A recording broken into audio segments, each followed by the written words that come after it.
ഞാൻ ഇതിൻ്റെ കൂടെ പിന്നെ ഉപ്പ് മിക്സ് ചെയ്തില്ല കേട്ടോ. ഉപ്പ് ഓൾറെഡി ഉണ്ടല്ലോ നമ്മുടെ മയോണൈസിൽ ആഡ്. അപ്പോൾ ഞാൻ ഉപ്പ് യൂസ് ചെയ്തില്ല. വേണ്ടവർക്ക് കുറച്ച് ഉപ്പ് നമ്മുടെ ആവശ്യത്തിന് ഉപയോഗിക്കാം.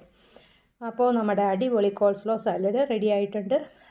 അപ്പോൾ കോൾസ്ലോ സാലഡ് ഉണ്ടാക്കാനായിട്ട് ഞാനിവിടെ ക്യാബേജ് എല്ലാം നല്ല വൃത്തിയായിട്ട് കഴുകി എടുത്തിട്ടുണ്ട്.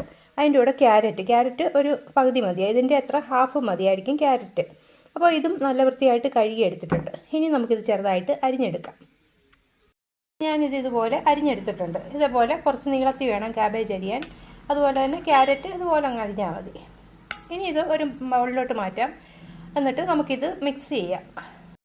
ഇനി ഇതിലോട്ട് നമുക്ക് കുറച്ച് ഐറ്റംസ് മിക്സ് ചെയ്യാം. മയോണൈസാണ് ഫസ്റ്റായിട്ട് വേണ്ടത്.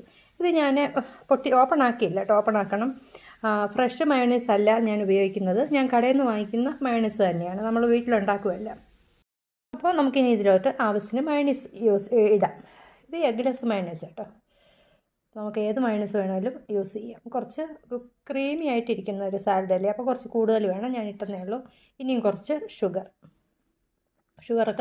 കുറച്ച് മതി കേട്ടോ. ഇനിയുള്ളത് ആപ്പിൾ സൈഡർ വിനിഗർ ഒഴിക്കാം. ഏത് വിനിഗർ ഒഴിക്കാം. ഞാൻ ആപ്പിൾ സൈഡർ വിനിഗർ ഒഴിക്കുന്നതേ ഉള്ളൂ. ഇത് ഞാൻ ഉണ്ടാക്കിയെടുത്ത ആപ്പിൾ സൈഡർ വിനിഗറാണ്. Excuse me. ഇനി ഇത് നന്നായിട്ട് മിക്സ് ചെയ്യാം. മയോണൈസ് ഇത് പോരാ, ഇത്തിരിയും കൂടി വേണം. നന്നായിട്ട് മയോണൈസ് വേണം. അപ്പോൾ ഇതൊന്ന് മിക്സ് ചെയ്യാം.